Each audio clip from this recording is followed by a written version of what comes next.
தவாம்ப கில கேலதாம் கதிவசேன கர்ப்பாத்மனாம் ரமா ரமண பாதுகே கிமபி மஞ்சுபிஸ் சிஞ்சிதைஹி பதஸ்துதி விதாயிபிஹி ததனுபாவ சித்தாந்திபிஹி சயுச்ய கலகாயிதம் ஸ்ருதி சதம் சமாபத்யதே. அம்மா பாதுகாதேவி, உம்முடைய லீலைகள் தான் எத்தனை லீலைகள் இருக்கு. ராமாவதாரத்துல பாதுகாதேவியுடைய லீலை, கிருஷ்ணாவதாரத்துல பாதுகாதேவியுடைய லீலை, வாமனாவதாரத்துல, நிருசிம்மாவதாரத்துல, அப்படி பல அவதாரங்கள்ல பாதுகாதேவியுடைய லீலைகள்லாம் இருக்கு. அதெல்லாம் போராதுன்னு சொல்லிட்டு நேரம் இந்த அர்ச்சாவதாரத்துல ரங்கநாதனோட கூட இருந்து நீ செய்கிற லீலையும் நிறைய இருக்கு.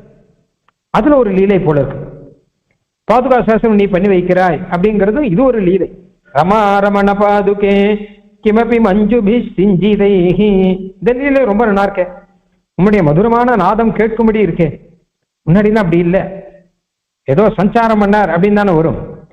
இங்க நாதத்து மூலமாக ஒரு லீலை ஒண்ணு பண்ணிட்டு இருக்கேன். அப்ப என்ன ஆச்சுன்னு கேட்டா, பதஸ்துதி விதாயிபிஹி ததனுபாவ சித்தாந்திபிஹி சயுச்ய கலகாயிதம் ஸ்ருதி சதம் சமாபத்யதே. திருவடியை குறிச்சு பதஸ்துதி, திருவடியை குறிச்சு ஸ்தோத்திரம் பண்றார் ஒருத்தர். உடனே பாதுகையை குறிச்சு ஸ்தோத்திரம் பண்றார் அப்படின்னார் இன்னொருத்தர். ரெண்டு பேருக்கும் ஏதோ போட்டிங்கிற போட்டியில இது சயுச்ய கலகாயிதம். ஒரே மாதிரி இருக்க ரெண்டு பேருக்குள்ள, அதாவது என்ன கேட்டா எதிராளியோட தானே போட்டி வரும். போட்டின்னா வேண்டியவன் வேண்டாதவன் அப்படித்தானே வரும். இங்க அப்படி கிடையாது. ரெண்டு பேரும் பரம ஸ்ரீ வைஷ்ணவர்கள். அதனால சயூத்தியர்கள் அப்படின்னா ஒரே ஸ்ரீ வைஷ்ணவ கோஷ்டியை சேர்ந்தவர்கள். இவர்களுக்குள்ள இந்த மாதிரி ஒரு வியாஜம் ஒண்ணு உண்டு பண்ணி ஒருத்தர் திருவடியை ஸ்தோத்திரம் பண்றார், ஒருத்தர் பாதுகையை ஸ்தோத்திரம் பண்றார். நீ பண்ணியிருக்கீர் ஸ்ருதி சதம் சமாபத்யத்தை. கடைசியில வேதம் தானே தான், வேதம் தான் திருவடியை ஸ்தோத்திரம் பண்ணும், பாதுகையை ஸ்தோத்திரம் பண்ணும். அந்த மாதிரி நிலைக்கு எங்களை கொண்டு வந்து விட்டுருக்கீர் நீர். அது என்ன கேட்டா ததனுபாவ சித்தாந்திபிஹி.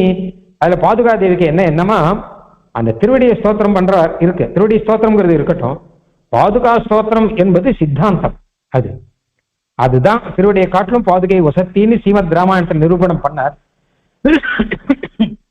அதே மாதிரி மறுபடியும் ஸ்தோத்திரம் மூலமாகவும் நிரூபணம் பண்ணணும் அப்படின்னு ஆரம்பிக்கிறார் பாதுகா தேவிய. இப்ப போட்டி என்ன கேட்டானா, அந்த திருவடி ஸ்தோத்திரம் பண்றவர் பெரியவரா நான் பெரியவரா அப்படின்னு போட்டி இல்லை. அவருடைய கவிதை நல்லா இருக்கா என்னுடைய கவிதை நல்லா இருக்கா அப்படின்னு போட்டி இல்லை. இப்ப என்ன கேட்டா திருவடியா பாதுகையா அப்படின்னு போட்டி.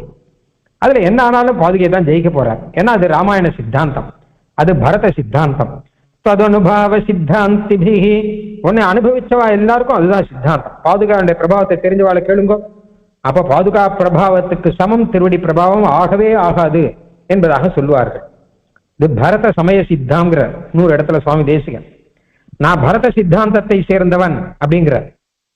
அதுக்குள்ள பல அர்த்தம் இருக்கு. சுவாமி தேசிகன் தன்னை ரொம்ப பெருமையா சொல்லிக்கிறார், நான் எல்லாம் பரத சித்தாந்தத்தை சேர்ந்தவர்கள். என்ன பல அர்த்தம் என்ன இருக்குன்னு கேட்டா, ஒன்னும் திருவடி சித்தாந்தம், திருவடி தான் பெருசுன்னு சில பேர் சித்தாந்தம். ஆனா பாதுகை தான் பெரியவர் உயர்ந்தவர் அப்படிங்கிறது பரதனுடைய சித்தாந்தம். அந்த சித்தாந்தத்தை நாங்கள் சேர்ந்திருக்கோம்.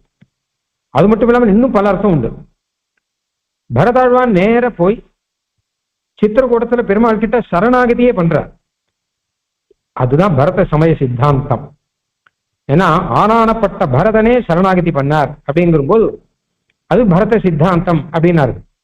அந்த மாதிரி பாரதந்திரம் அப்படிங்கிறது பரத சித்தாந்தம். பல விஷயம் சொல்றாரு சுவாமி. ஆஹா, அந்த ரீதியிலே பாதுகா தேவியே திருவடி பிரபாவத்தை காட்டிலும் பாதுகை பிரபாவம் உயர்ந்தது. அதை காமிக்கிறோங்கிறதுக்காக நீர் இந்த மாதிரி பண்ணியிருக்கேன். வேற விஷயம் ஒன்றும் கிடையாது. ஜனங்கள்லாம் திருவடி தான் வசத்தி பாதுகை தாழ்த்தின்னு நினைப்பார்கள். ஆனால் உண்மையில பிரபாவம் இதுக்கு அதிகம்ங்கிறத காமிக்கிறதுக்கு நீர் ஆரம்பிச்ச 2வது லீலை, அன்னைக்கு பரதாழ்வான் லீலை மாதிரியாக இப்போ என்கிட்ட லீலையை நீர் ஆரம்பிச்சிருக்கீர்.